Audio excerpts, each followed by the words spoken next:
Chapter 3, Understanding the GovCon Pipeline, Made Simple for Small Teams. Before we build your CRM, before we talk about outreach, before we talk about opportunity tracking, you need to understand the GovCon Pipeline in a way that is clear, simple, and practical. No theory, no overwhelming, no something built for huge BD departments, but a pipeline designed for solo founders. Maybe you have 2 people or more 5-person teams. What this chapter is about. Why your pipeline matters more than you think. Most small GovCon businesses lose opportunities, not because they're aren't capable, but because their pipeline is unclear, unstructured, and overwhelming. A pipeline answers one question: where are my opportunities right now? And what needs to happen next? That's it. Without a clear pipeline, everything feels urgent. You're going after this, you're going after that. Everything feels important. Everything feels like a good fit, but it is actually not. But with a clear pipeline, you can make meaning out of chaos. You can see early leads, potential pursuance, real opportunities that you plan on pursuing, not maybe it's good. Teaming options.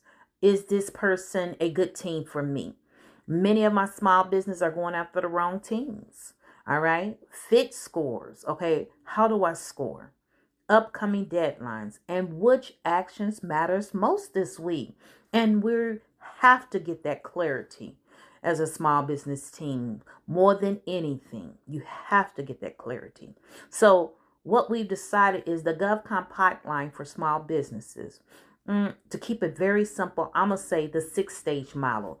Okay. Now later on, it may become a 7-stage model, 8-page model as you grow your business. But today, let's focus on something simple, something we can do today. A 6-stage model. All right. Now, different consultants teach different pipeline models. Some use 4 stages. Some use 12 stages. Some use huge capture frameworks. But for small teams, complexity kills consistency. If it's too hard, we're not doing it. Period. Point blank. Because you don't have the time. All right. So in this audio series, we're going to use the 6-stage GovCon pipeline, which mirrors how you actually work. All right. When we're doing everything on the job, because everything I'm doing is on the job training. This is how we're going to implement immediately. Okay. Here are the 6 stages. Okay. Stage 1 is going to be targeting. This is where you're going to identify agencies you want to pursue. NAICS coach, your PSC code focus areas, your strategic partners. Who are you going to be teaming with? Your competitive lane. All right. And where you naturally fit. All right. This is not opportunity related. This is the strategic positioning. This is the foundation. Now, stage 2 is going to be the market research. In this stage, you start collecting real intel about these opportunities, visiting procurement forecasts, reviewing agency budgets, analyzing small business scores, reviewing expiring contracts, looking at contractors' performance, like Googling, seeing if stuff, do they have anything that will negatively impact you, or how do they work with their subcontractors? All right, checking USA spending. All right, looking in FPDS. All right, checking what primes are winning, reviewing historical data. This is where the opportunity, the seed starts to form. All right. This is when you plant a seed in the ground, it doesn't just immediately turn into a flower. All right. It takes time. And that's why I use that reference. It's a biblical reference. It's the same thing, planting those seeds. All right. It's the same principle. And that's what I need you to understand. You're planting the seeds. All right. You don't decide yet. You in the observing mode. All right. Still fertilizing, planting, watering, all that good stuff. All right. You don't just put a seed in there and just, oh, boom. You have to water it. You fertilize it. You nurture it. You give it sunlight, all those things. So that's what we're talking about. Now, stage 3, we're going to do qualification, right? This is where the clarity begins. All right. You ask yourself, does this fit our capabilities? Our core capabilities. Does this fit our past performance? It could be GovCon past performance, commercial, private sector past performance. It could be employee past performance. Have we done this before? All right. Do we have the right partners? All right. Are they known for working with subcontractors? Or do we send an email, it goes into a black hole? All right. Is they the right partner? All right. Do we have the right partner? Do we meet the social economical requirements? Is it a veteran-owned small business, a small business? What is it? Do you know the customer? Do you already have a relationship with the customer? Okay. Do we have a realistic chance? So many times we're going after everything and we don't even have a realistic chance. We not even the capacity. We want solopreneur and we don't even have the capacity, but we're going after opportunities that we should not. We do not have teaming partners in our pool. So certain things like that. And does the timing work? All right. Can we do this? All right. So that's basically it. This stage prevents wasted effort. I've seen so many small business waste so much effort. And you try to talk to them. They won't listen to you. They just spin that wheel. That's constantly on that wheel, going after everything, bidding on everything. But you had no realistic chance of winning it anyway. And then you're not pricing things right and so forth and so on. So you just, having worked in a government contracting, and I see that they're looking for the lowest price technically acceptable, but you're constantly bidding on things and giving this high price when we already know that they're looking for the lowest price technically acceptable, not the best value. So it's important you know those things, right? Because you have to prevent that wasted effort. And qualification is where small business protect their time. As a small business, we have to protect our time, our cash flow, our resources, because they're valuable to us, very valuable. But like I say in that scripture, I love that scripture, that if you be faithful with a few things, he'll make you ruler over many. And I got to find out which scripture that is. I just love it. I've heard it so many times, and I need to do research to see where it's at so I can tell you where it's at. But I love that scripture.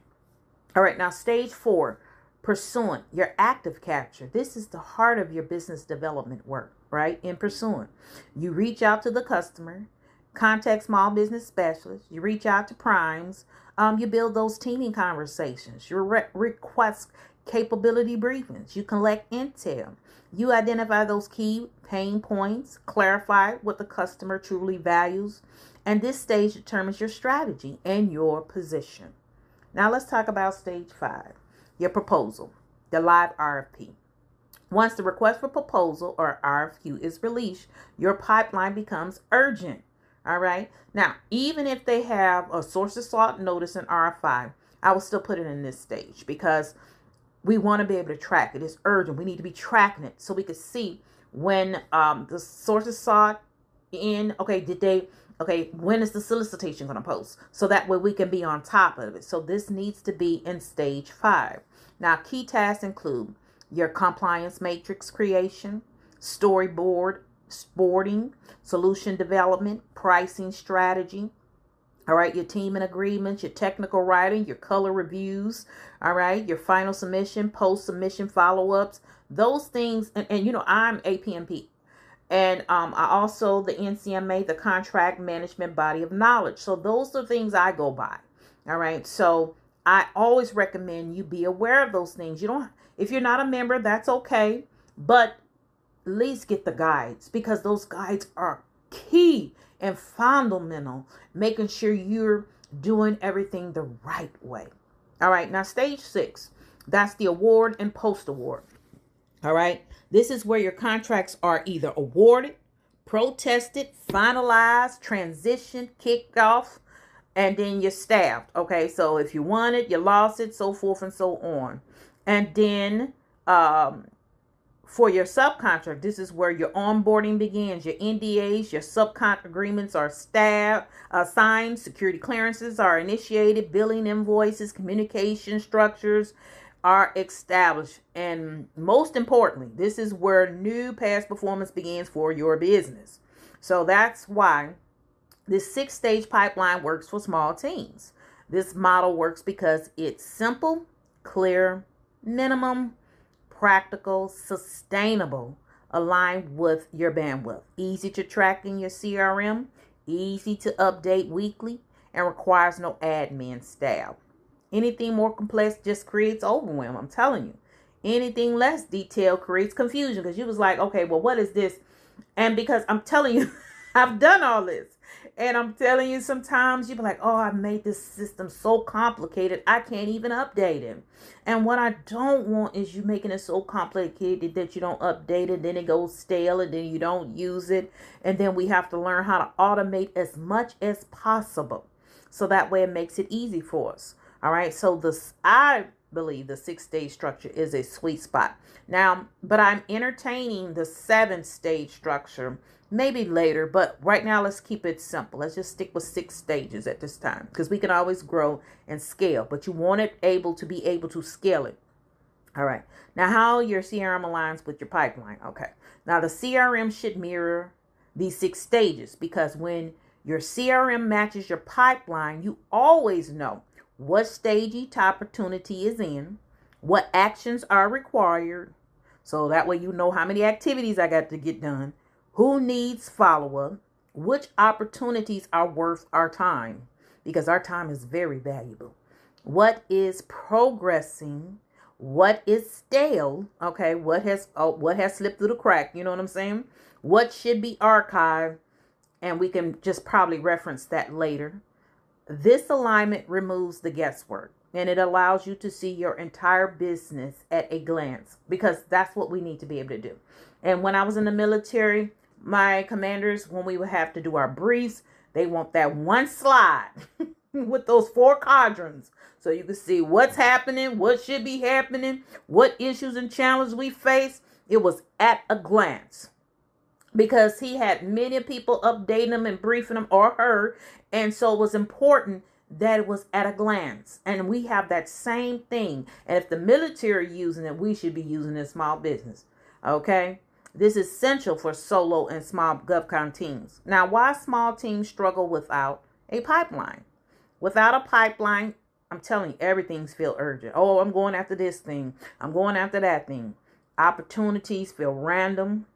You can't analyze your trends, what you're doing right, what you're doing wrong, which agencies keep telling you no. So let's not go after this AG. Let's go after this agent. Let's try a different agency. You don't know, because you're not tracking and measuring. Business development becomes emotional. Follow-up becomes inconsistent. Decisions are reactive. Then burnout increases, and then nothing feels predictable, and then you just give up. I've had so many clients just give up. They be like, nah, this is not for me. But if you implement, you won't just give up. You have to implement. You have to work the system, and you have to move in those teeny increment steps, 1% better. All right. A pipeline creates structure. Its structure reduces stress. Reduce stress, increase consistency is building that habit. Repetition. You know, when you first start and running, man, it's hard. First time, sometimes you just walk, and then you run a little bit, walk, stop, run a little bit. Then eventually you get better and better. I'm telling you, consistency works. Consistency increases opportunities, and opportunities increase that revenue, that cash flow that we're going after. Now, this chapter's purpose, the goal of this chapter 3 is simple: to give you a bird's eye view of your GovCon pipeline, so your CRM has a shape, a flow, and a direction. When we build your CRM in the next chapters, it will be based on these 6 stages, all right? And for the first time, your business will feel organized, logical, predictable, manageable, sustainable, and clear. That is the foundation we are laying today. Now, in this chapter, we will break down the role data plays in the next chapter. Okay? And why small business teams cannot afford to work off memory anymore. Now, when you're ready, continue to chapter 4, making data your advantage in GovCon. Have a good one. Take care now. Bye.